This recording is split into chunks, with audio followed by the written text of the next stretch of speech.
Okay, good morning, everyone. Our presentation for today will be about the introduction to Microsoft Azure Machine Learning Studio.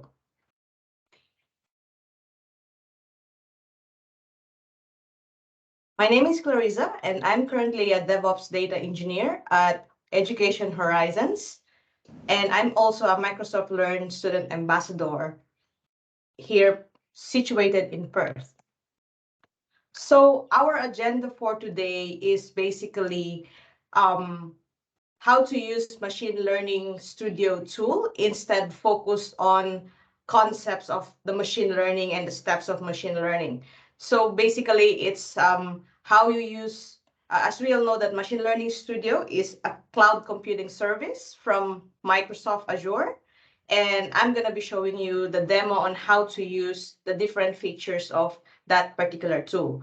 So the first topic for that is actually just to give you an overview of what are the different machine learning applications, because we're going to be using this tool. And the question would be, why are we going to use this tool? There are so many tools out there that people are using, and even on when I was still a student, I actually have used a few tools in doing my machine learning processes and tasks, but I wasn't even sure how am I going to use that in the real world or when I apply for a job. And actually, cloud computing and machine learning studio under it is actually a very useful tool.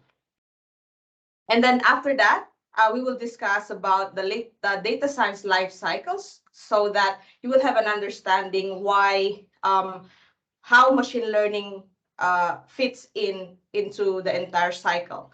And then that's the next step will be going to what the exact tool is all about and why are we using it and what different people are how different people use it in different tasks. And then the fourth topic will be on the demo of the Azure Machine Learning Studio using simple notebook machine learning tasks. Now the first topic.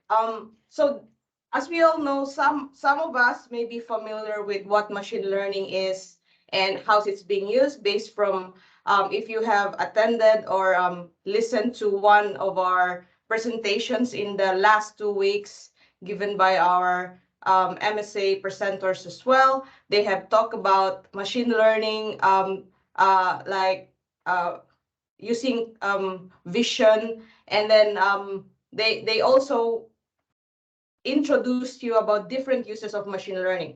Now I'm just giving you similar topic. However, I will give a little bit of twist on it in a way like there are other applications that we can use machine learning with.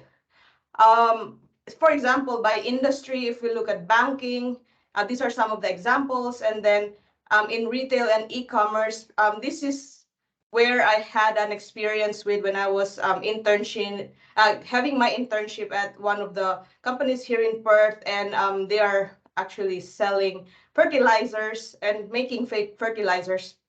And then they were trying to do some uh, recommendation systems or customer segmentation, but they were still like this is like their end goal, but they were still starting with their journey towards the digital transformation. So they have so many challenges along the way, and I will explain it to you later.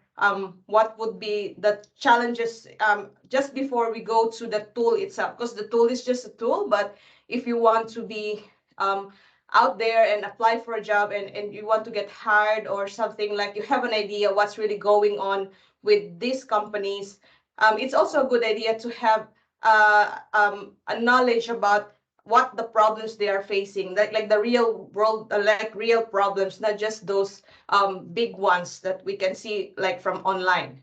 Because like each of the companies have their specific goal, and they have their specific resources, they have their approaches, the culture. So we have to understand it at some point when we apply for a job. Um, Here's another perspective of machine learning. Well, we all know that, Netflix have recommendation systems, but how about those manufacturing sites? How about those industrial sites? How do they use machine learning? So as we can see, like they have, some of them already have implemented sensors. Like, for example, in the company where I had an internship with, they have some drone systems. And these drone systems have visions. They take videos, and some of them have sensors on the soil moisture just to send, and those soil moisture send data from the tool, from the device to the system. So this is a perspective where how the data is being transported. For example, like from on the left side, you can see that this above on the top left side of why does 6 turn? Sorry. Yeah, for on the top level of the press of this graph, you can see that data is coming from online data sources, databases. It can be ERP systems, Oracle, and then on the lower left is actually what you call the streaming data. So the streaming data are live data feeds from sensors, for example, drones, or those soil moisture, temperature sensors, and they are being fed. And in the middle of this is where somehow like machine learning can fit in a way. But before really going to the machine learning process, we have to store the data first, and then we have to make an initial cleaning before even it's readable to for a simple analysis. So when I was working for that company, they were still they have this goal, but actually they were still in the process of storing their data, because their data is all over the place in a way. Like they have this separate data for online databases, and they have the streaming data, but they have to make sure that they will have a standardized and put that in one, like a data warehouse, before it can be even analyzed. And then I was there, I was doing data engineering, and I was using Machine Learning Studio for that, to just standardize the data, and make sure that it's ready for analysis. It's not even for machine learning. And that part itself is already a very tedious task.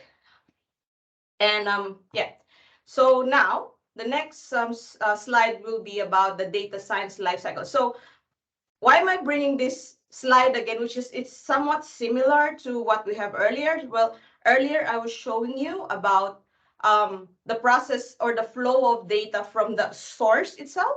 And the source, it doesn't mean just as an Excel sheet or just a simple like database. It can be different databases, and different databases have different APIs, or what you call like how you connect to them, and different technologies. And then sensors is also another monstrous data source. And they sometimes just give you like lines of numbers, and you have to understand that like in ASCII code. So that's actually one of the projects that I've handled when I was in uni. And we have this soil moisture sensor, and it only outputs like an ASCII code, and we work with subject matter expert to help us translate that.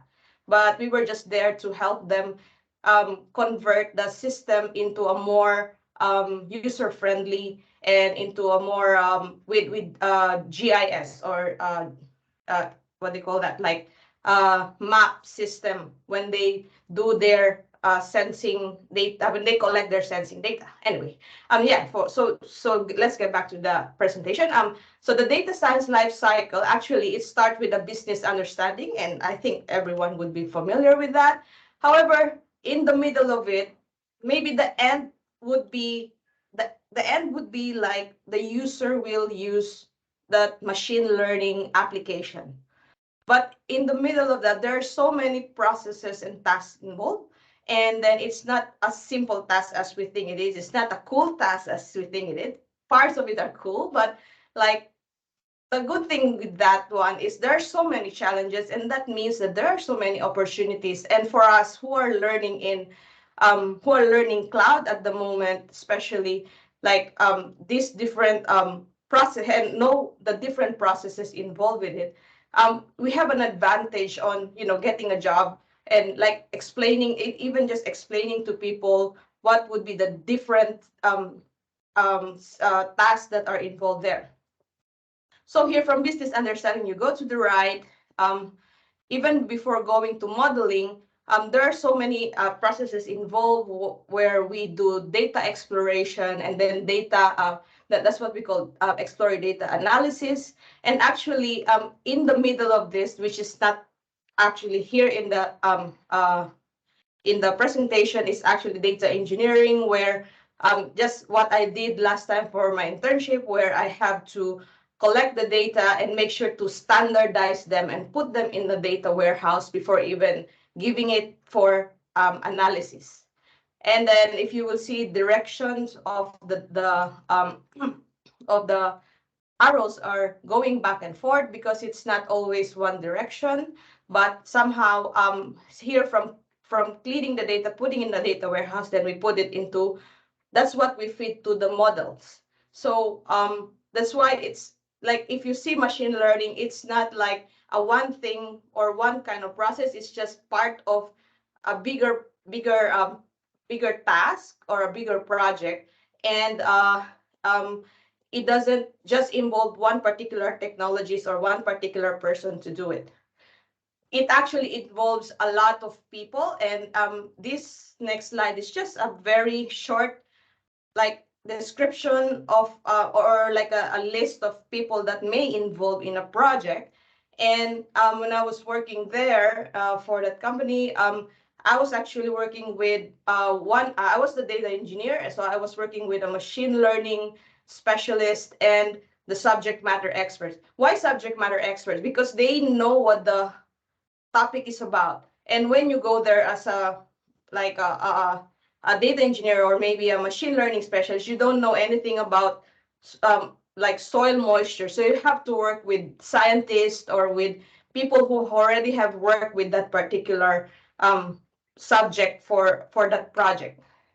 Here's another example of a team, of a data science team or data team. And it doesn't really, I think it's very ideal because like considering Australian market, they're still in the transition of their digital transformation. So like when I say digital transformation, it's about like people or companies are changing from on-prem to the cloud, and then they want to do machine learning. So there's so many tasks involved there, and then companies have their own cultures, so they have these different sets of like a structure of their data team.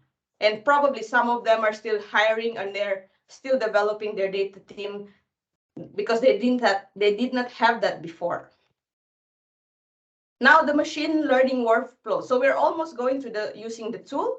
So before using the tool, like some of you may have an idea how machine learning works, and like the concept of like you have to clean the data, like assuming that you have an Excel sheet to analyze. So you just want to do machine learning part where you already have that data presented somewhat clean, but still like you just need to do some customization to make sure that you want to analyze the right columns or something. So you have to do a little bit of cleaning and pre-processing again and feed it to your model and train the data, where you have to split the data from train and the test data.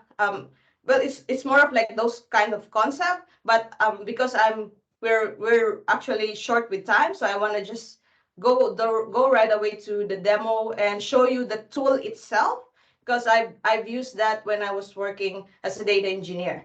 And then after that, we train the model, and then we have the predictions.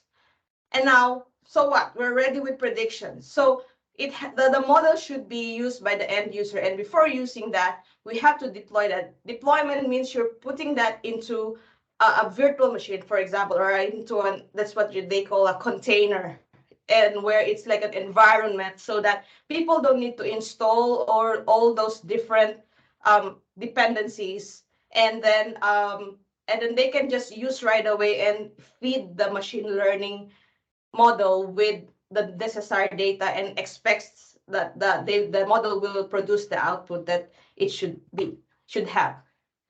So now the next slide would be, what is Machine Learning Studio? So I'll just read about it.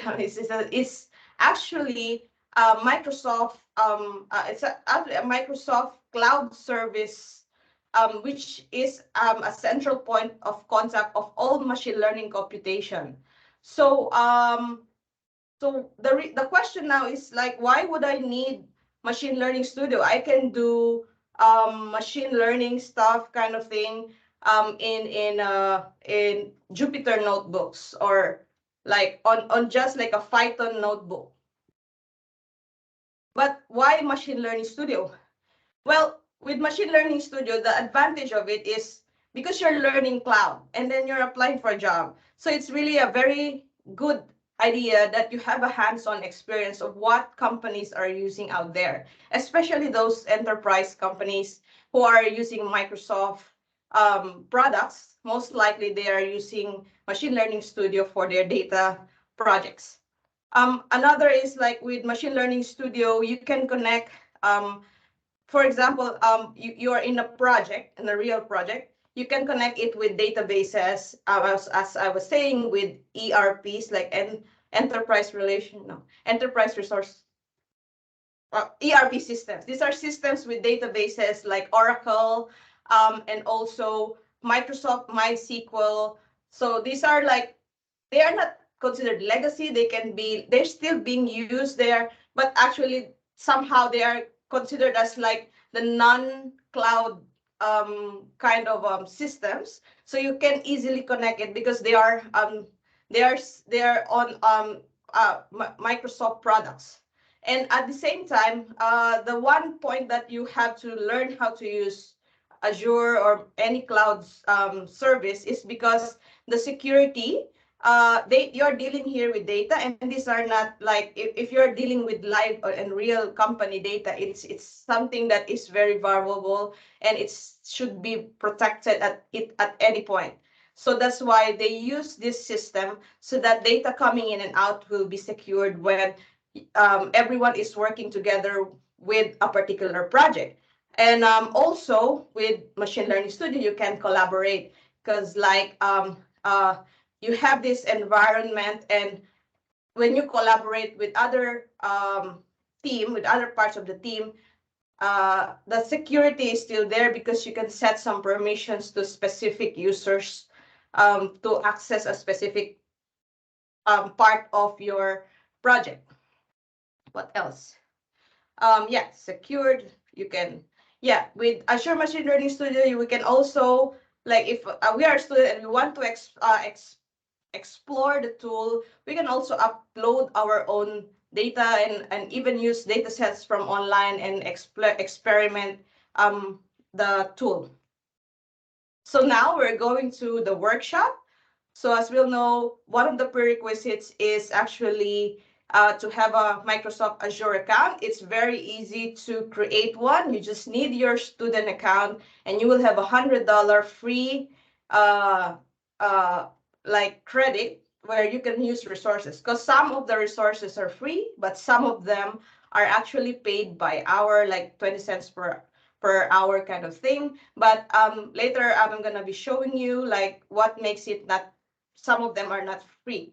But the technique here is, I mean, the goal of this workshop is to just give you a hands-on on how to use this particular tool, and what would be the limitations if you are going to use this for your own like knowledge. And then when you apply for a job, then you will have an idea, or at least to give something to your prospective employer, like you have used this tool and how this tool would, connect with the different systems. And at least you have that context, that how machine learning really works in a like for local companies that here, instead of like learning how Netflix uses machine learning.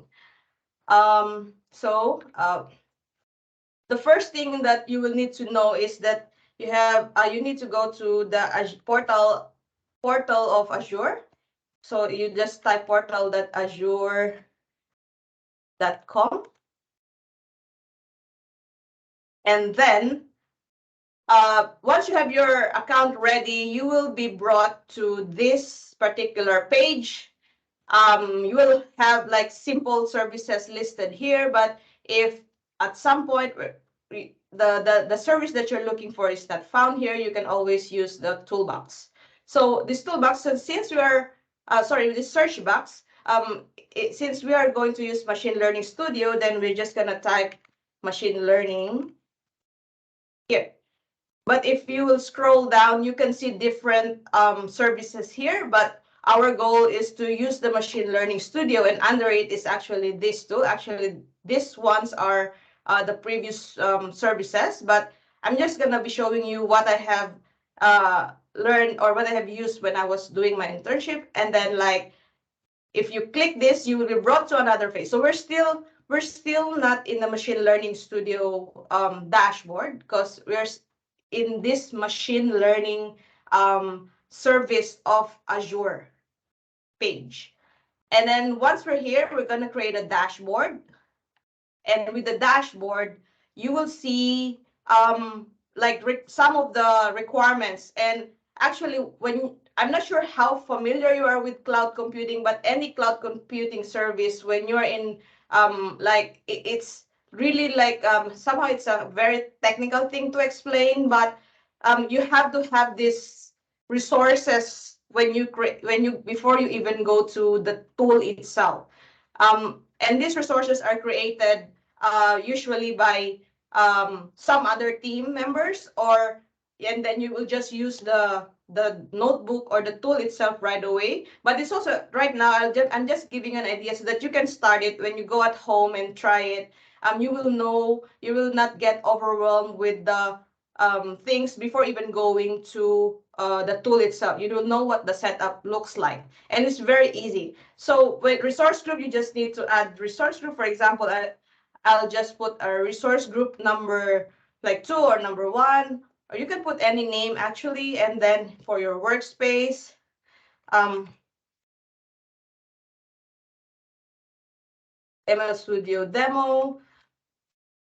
And then here the region is actually like it's just telling you what data center you're going to point your resources with. And then since we are in Australia, then I'm just going to use Australia. And the storage account, so whenever you create a workspace is actually like a folder or an environment where you use the resources within it. And then when you open your Machine Learning Studio, and then Key Vault is actually just part of the package where, because you have a data inside, and then when you people, or for example, once you're done with your Machine Learning Studio, and then you have this end product, so input and output. So the output of this project that you're using is actually the model. So you have, and then you have that data being used on that model at the same time. So there's the Key Vault, or like that manages all the keys that makes to make sure the data are being encrypted. This is also a good security practice for this tool. And then for networking, just leave it as it is. And then review, create. So now we're creating a workspace for our Machine Learning Studio.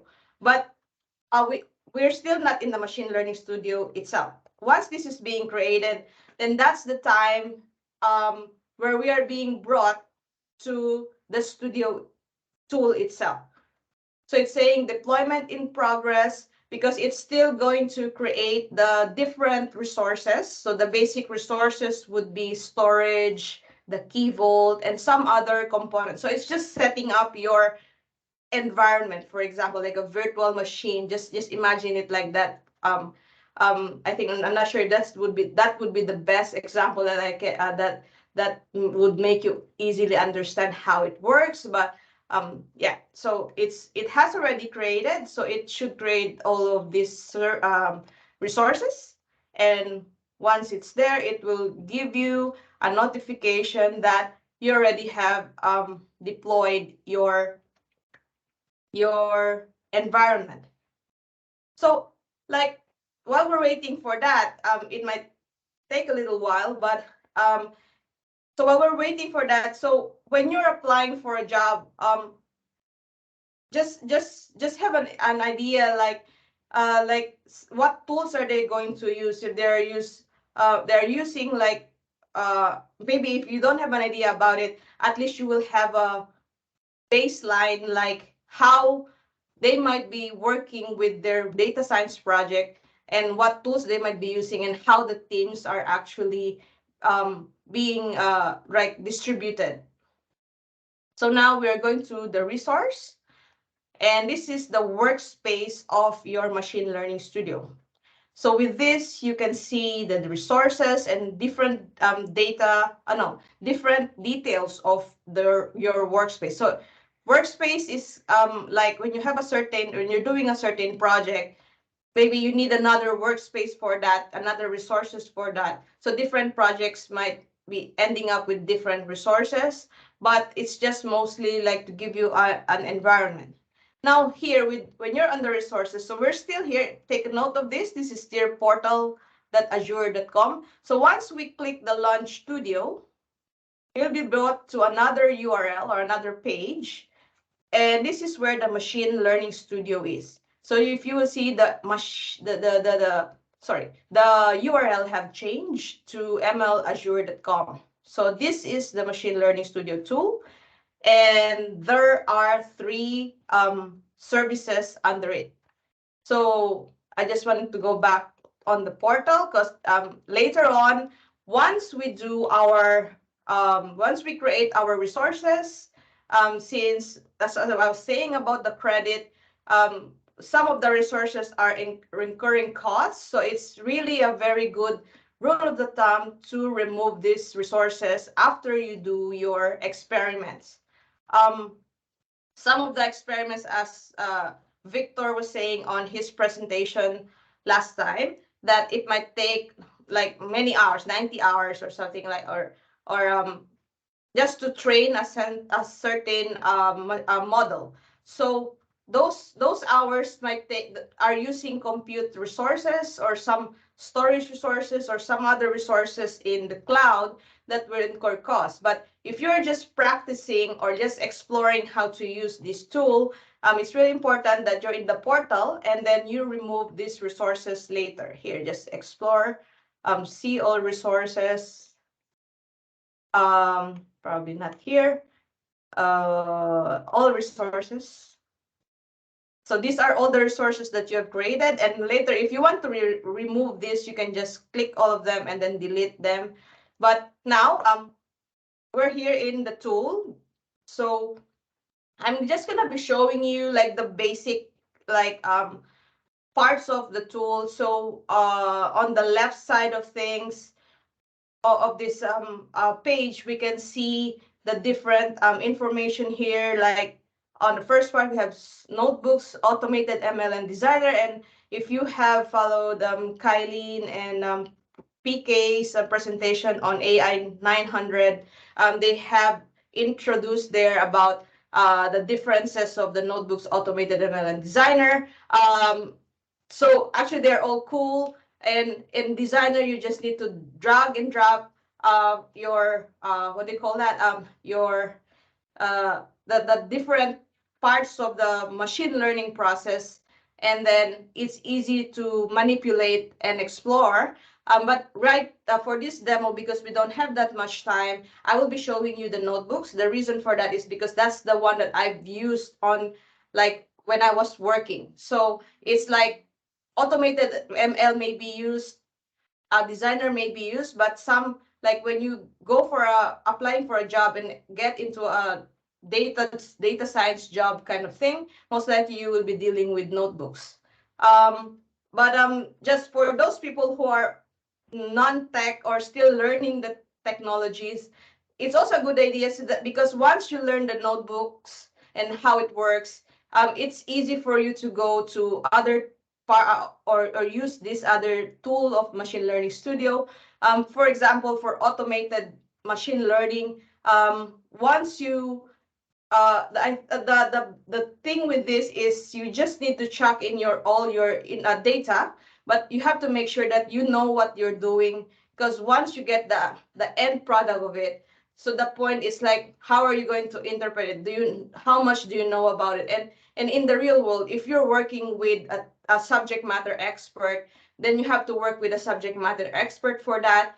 And at least with the notebook, you have also an idea like what's going on when you debug, or when there are issues that you're going to face with your machine learning, what do you call that, task.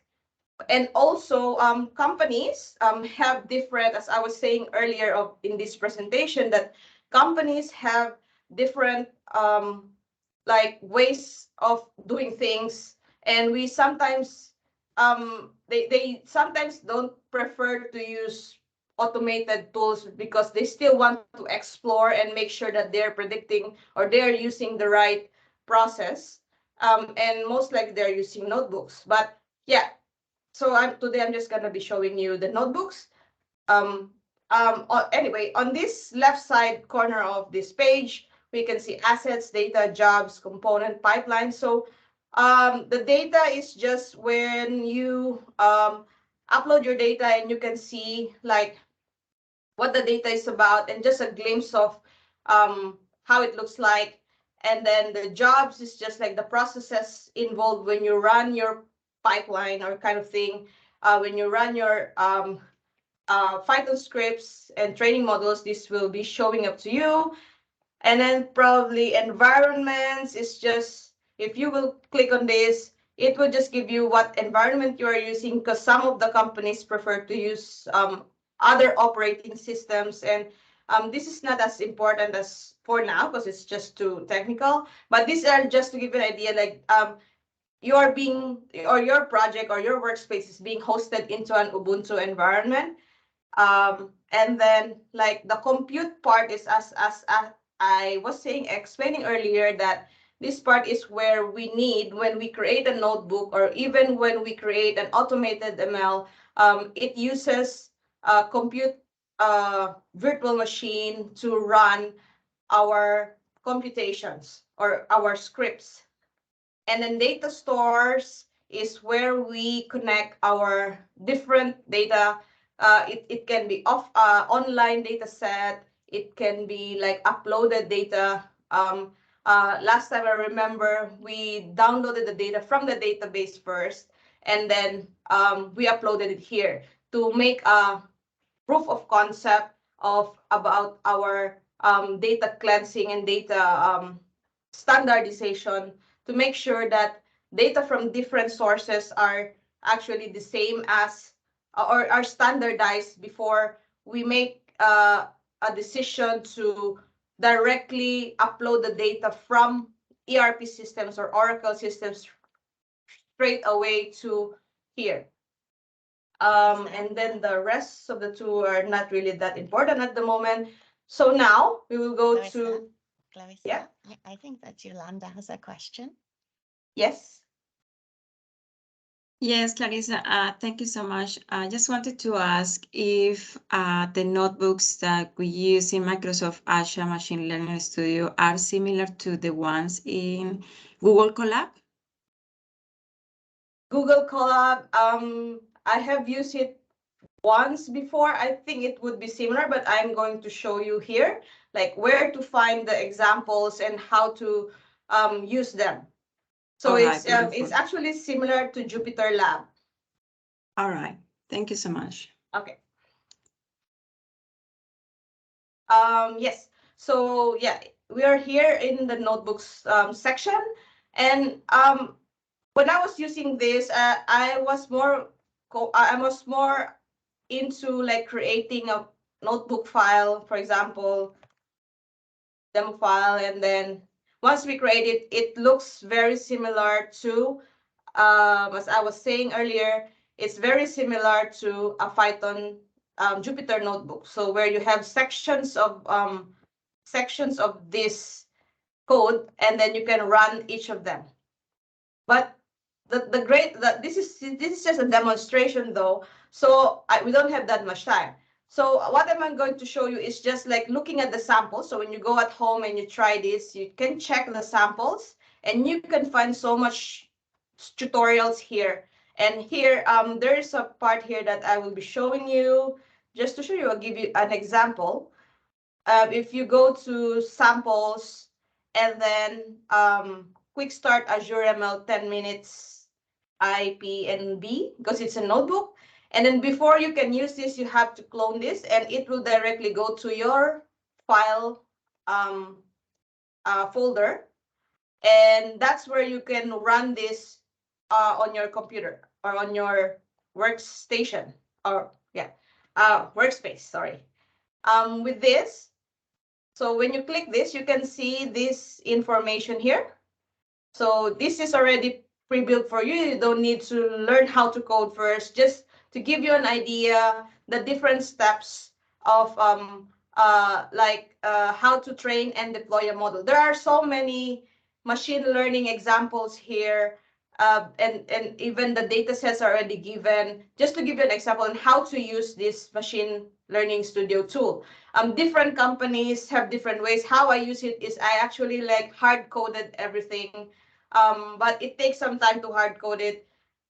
There are some libraries and some like how the way Microsoft uses a tool that will be inserted late when you use this tool rather than when you use a simple. For example, when I was doing my notebooks before in Kaggle just for my own presentation or for my own portfolio, I did not use much of the libraries of Azure because I'm just in Kaggle, so I was just like using basic libraries for Python. So I was using Python, by the way, not R.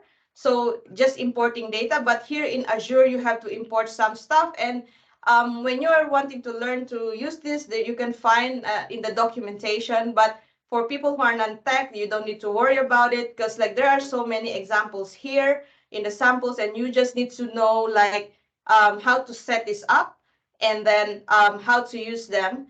So now we cannot run this yet because we need the compute. So I was saying to you, we need the compute part of here is just actually the same as what we can see on the notebook. So I'll just remove these other things here. So we already have cloned that example, and it's just saying to train and deploy a model. And with that, we cannot run it because we need a compute instance. So a compute instance is just actually a virtual machine where you use the resources for your computation in when you do your machine learning task. So you just need the name, and then here this is the part that I was saying that incur cost. So for student accounts, we have $100 per year, and so for this one, this is just a sample, and then you can just create any tool, any what do you call that, resources here, and then you can just create. So once it's creating, it might take some time before it becomes live. So we don't have much time for really like demonstrating to you the exact process of machine learning, because I think that would be another topic, and different companies will have different ways of like approaching their projects in terms of machine learning solutions. But for us as students, or probably who are still learning machine or these different tools, it's good for us to have a hands-on experience like this one. And also, if you're applying for a job in the data space, it's really good if you have a portfolio. And I would highly suggest, because when I was applying for a job, this is not a machine learning project, but it actually is like a prerequisite, not prerequisite, when I was saying like data cleansing, it's called an exploratory data analysis using Python, because you can actually use R. I actually kept this because when I was applying for a job, I always show this up and put it on my resume, and people or maybe companies who are who have interviewed me, they have checked this, and it will give them an idea how much diverse I am in terms of like from knowledge and to the coding. So maybe if you're still studying, it's really a good idea to have this portfolio, and even your projects, just remove those, like probably like universities kind of stuff, and you can upload those projects and put those in GitHub, and that can be very useful when you're applying for a job, aside from having a hands-on demo on this particular cloud computing service. So now it's saying that we have a compute being provisioned. We just need to run all of this. So we don't have that much time, but this might not end up right away, because it's saying that 10 minutes. It will take only 10 minutes, but actually when I did it, it took me about more than that. It's about 30 minutes. So it's just saying here, the process here is, so this particular task is just to train and deploy a model. So basically, assuming that we have a data that is already cleaned and is already labeled. Because if you will check, it's gonna do an image classification model for a certain data set. And this data set is actually a list of images, which are all handwritten in digits, and then they are being labeled, and machine learning will be fed with other set of handwritten digits, and it will make a prediction about those digits even when they are not already being labeled. So this is just an overview of this data set. And then for people who are familiar about this data set, I'm pretty sure there are more other steps involved in the middle, and perhaps a lot of statistics and machine learning concepts involved in the middle of this. But what I'm here is just to show you how to use the Machine Learning Studio and the different aspects of it. So here is just saying to import the data set. This data set is actually a data set from public data set from online, and this is prepared by the sample within the Machine Learning Studio tool. So once it's being downloaded to your environment here, then you're ready to look at the data. So basically, this data set has been labeled already. And then if you will see here, I accidentally, I should have not. Yeah, so it should show like handwritten images of those as an input data, and then someone have labeled those images. So once they are being transported to your system, they are fed into a model. And then the model is actually called logistic regression, where it classifies your data, your new data into the system, and then it will give you the prediction.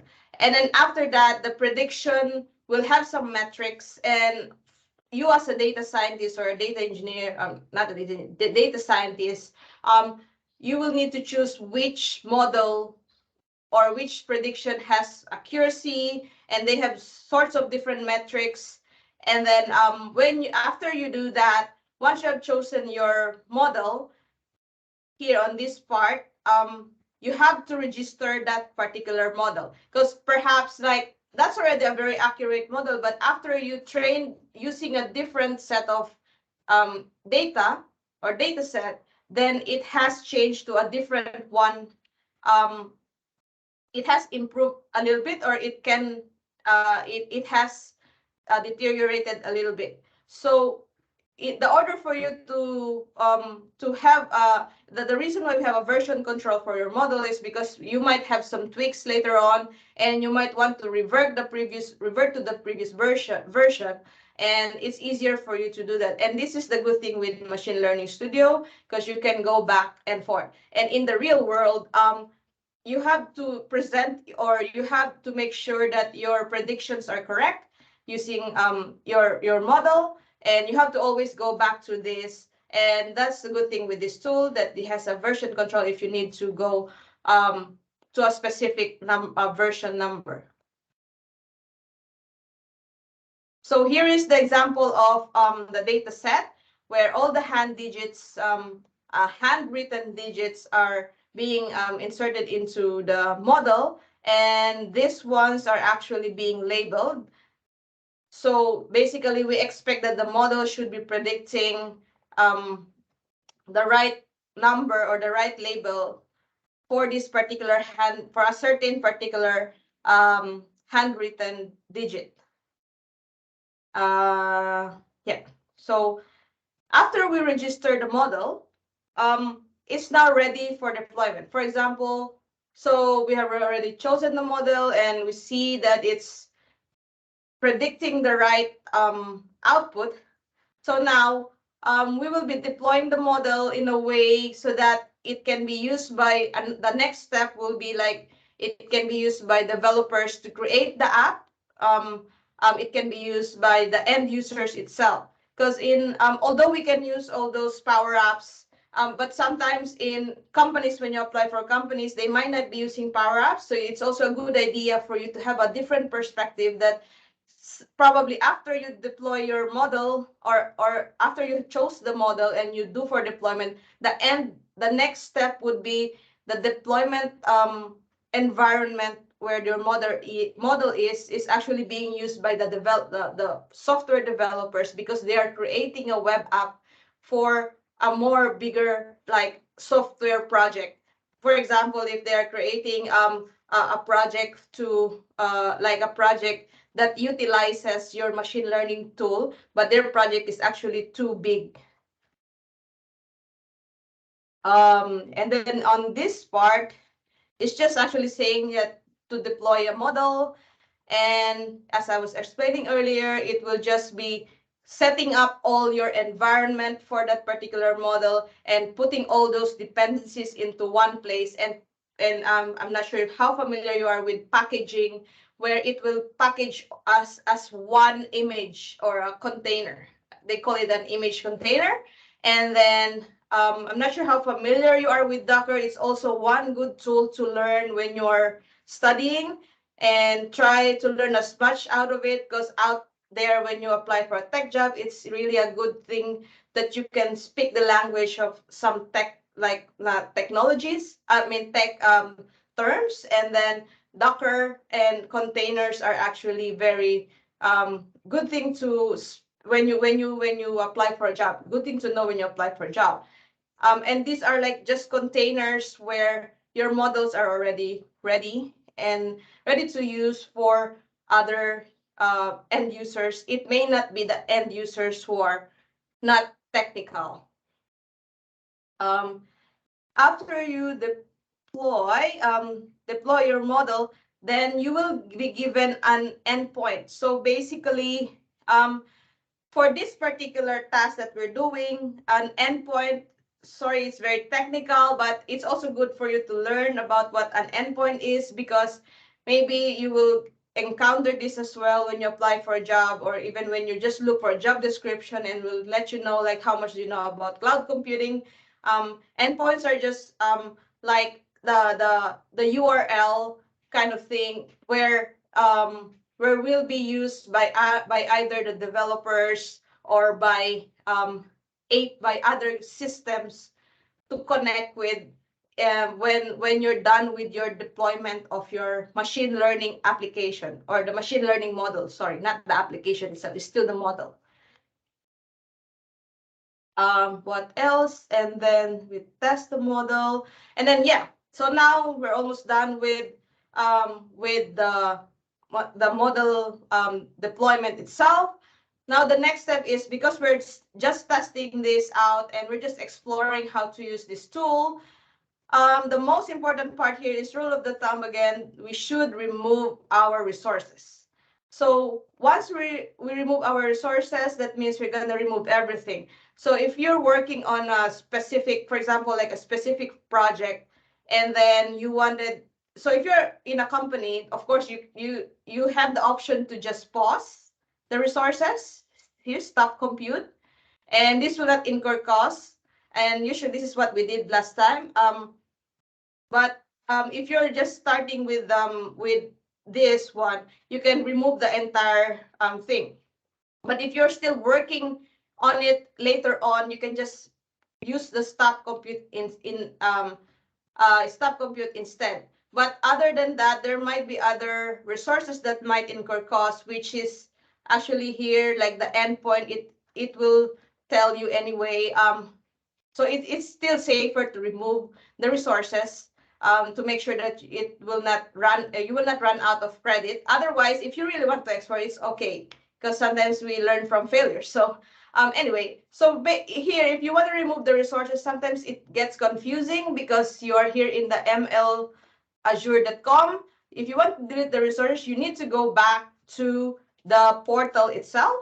And then that's where you need to search for your resources here in the section where it says all resources. Because sometimes in the recent section, it doesn't give you everything.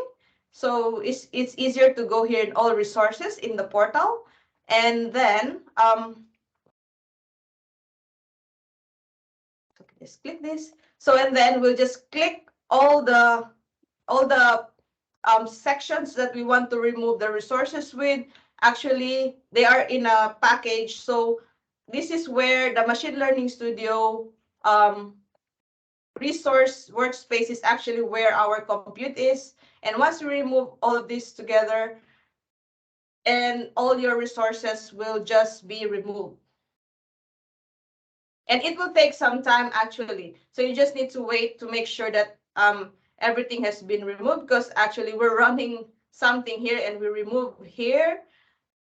And you will see that the workspace is still there, and you just need to make sure that it's removed before you go out of your, or go out of this browser. I think that's pretty much about like how to use the Azure Machine Learning Studio. Do you have any questions?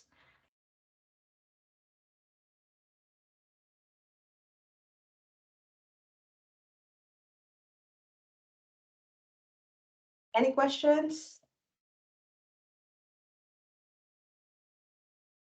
I think you answered the only question, and I answered one in the chat. Although,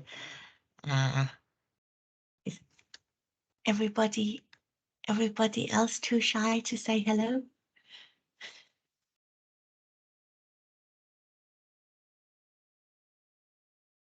Cool. Well, that was very good, Clarissa. I hope like Good. people Thank who you are so not, much, Alisa. yeah, I hope people who are not that technical have an idea, like the different perspectives of how to look machine learning. Because sometimes I can see, like when I was still studying, I was very focused on the algorithms and then the different tasks of machine learning, which is very valuable at the same time. But actually, when I apply for a job, companies are not actually asking right away for the concepts. I mean, on like how the algorithm works, but sometimes they wanted to know if how much experience are you with using the tool, or how much experience are you with the cloud computing concepts. And yeah, that's why like I'm also trying to give information on how those dots are being connected, since I'm still on the early stages of the tech career. That's a good point, actually. The Machine Learning Studio is like it's real easy to use. It's all drag and drop, and you know you don't have to be as deep into it as you are when you're studying all those algorithms and all of that. And so it means that more people can use it. Yeah, it actually looks easier than using Google Colab. because I can see here that you have all the examples and you just can drag and follow the examples straight away. So interesting. Yes, So and then Yeah. depending on your knowledge on the machine learning concept itself, you based from the examples there or the samples, you can choose which one you're not familiar with. So when I was a student, I'm not really familiar with what deployment is. And when I was doing this presentation and I was exploring some other parts of the samples, they also have other different like examples on how to just deploy your notebooks. And like you can connect different parts of knowledge that you have based from the uni and then to the real world, and perhaps like the hands-on side of things as well of this particular tool. yeah, Good to have all the Very good. instructions inside the tool. Yes. Yeah, I mean, like, but then also like the thing here with machine learning studio is because you have to destroy all the resources. So if you're wanting to show your what do you call that, your portfolio or your project, even though it's not a very like very intensive project, you can always have an option to download your notebook. I'm not sure if I have shown this here. I think it's somewhere here. But yes, you can download your notebook and then you can upload it on your GitHub account. Usually like similar to this, it's very useful. As I was saying, as I was trying to like pointing out to you, like when you're a student, like when you do any projects, it's really nice for you to have that actual example so that employers or potential employers will have an idea that you are somehow like not just in the terms of concept, you somehow know what steps are really involved in terms of details of a certain technology. Yeah. Very good advice to have the Kaggle and to put our Yes. examples that we have done in GitHub. So very good advice. Yes, Clarissa. one more thing. Yeah. If you don't have, for example, for Azure Machine Learning Studio, probably since you're removing all the resources, probably one thing that you can do is to take a video, a recording of yourself, just demoing to your clients, like what you have done, probably in 10 minutes or 5 minutes presentation, and then upload it on YouTube. And you can use that as well for when you're applying for a job. Yeah. All right, And good the to know reason- that. And the reason, of course, you are telling them to remove all the resources at the end is because cloud computing can be very expensive if you just leave everything running forever. And I have, well, all of us have learned the hard way. I think that you put something up there, you're so proud of it, you want to leave it there forever and show everyone, and then it eats all your credit. So yeah, better to record it, as Clarissa says, and to upload and download stuff and put it on GitHub to save it. But yeah, I really like the recording idea because then you can show them that you know the steps, that you can build it yourself. And that, of course, makes a good evidence for submitting conference talks and things like that as well. And speaking at conferences is a great way to see the world. So definitely, definitely. And it shows your expertise, and One day. these days you do not have to, no, but these days you do not have to be working in the industry many years to speak at conferences. There are many of them that would like people early in career to do that and to share this kind of stuff that Clarissa is showing to you, because there is an audience for that. There are plenty of early in career people that want to know how to do the same things that you are doing early in your career. So you learn it, you teach it, you record it, and you can go around the world to conferences as well. And the conferences pay. They pay for you to come. Good I agree idea. with that with Michelle, because like I think when you're speaking while you're still starting in your career, you're speaking the language of you're in the middle between learning and at the same time also have some grasp of what the real world is. Um, unlike if you're probably a senior, sometimes you speak too technical, and the junior or like those who are still learning and non-technical people might feel overwhelmed with the terms that you might mention. Yes. Yeah. Definitely. And actually, that's another good way to get started. This weekend was DDD Perth, and there, George, who is a senior engineer, he did a conference talk with Sven, who is a student at ECU University. So, you know, side by side senior and junior is very good. Because, yeah, you make sure that you get both perspectives and that everyone in the audience understands. And I did that last year with Gia. I was the senior and she was the junior. However, this year Gia is speaking without me. She has all her conferences accepted without me in the same talk. So very quickly you can go from being a junior to being an expert in your own right. And what sort of website or conference do you guys use to show interest? Well, Because I think I will be interested in that. yeah, so that one was DDD Perth, which is known for being a very inclusive conference. They provide you with speaker training.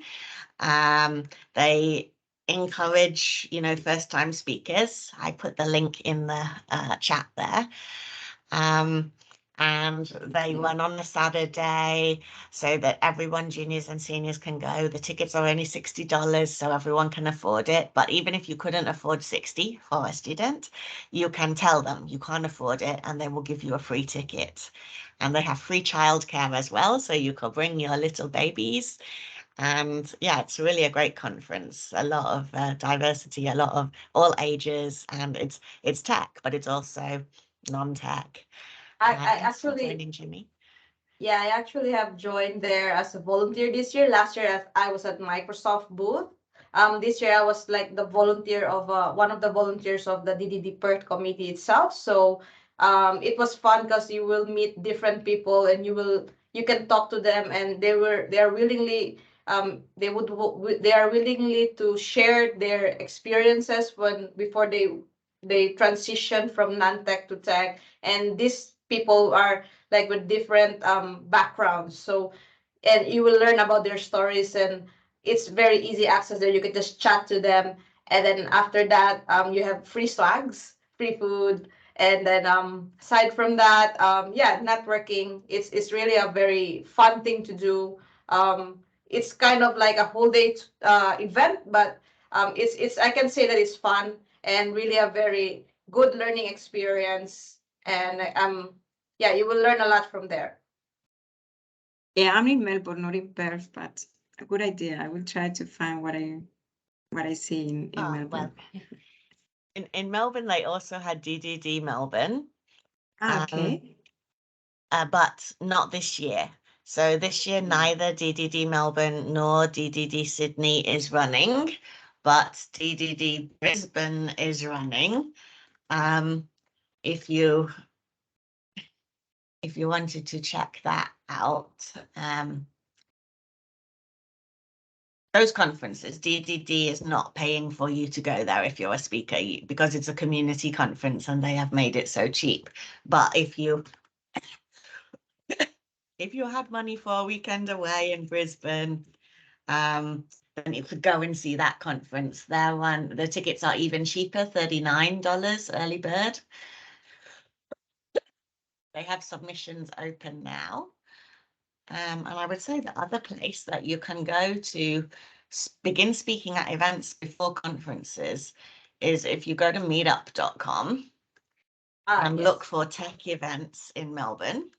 Actually, in There's Melbourne, there. they run a thing called DDD by night, and that has been running even though the main conference is not running. And there you have a chance to do like a small talk, like 20 minutes long, as a first-time speaker, and they will help you as well. You know, they will give you some mentoring and things like that. So yeah, those are really good ways to get involved. That would be great. Thank you.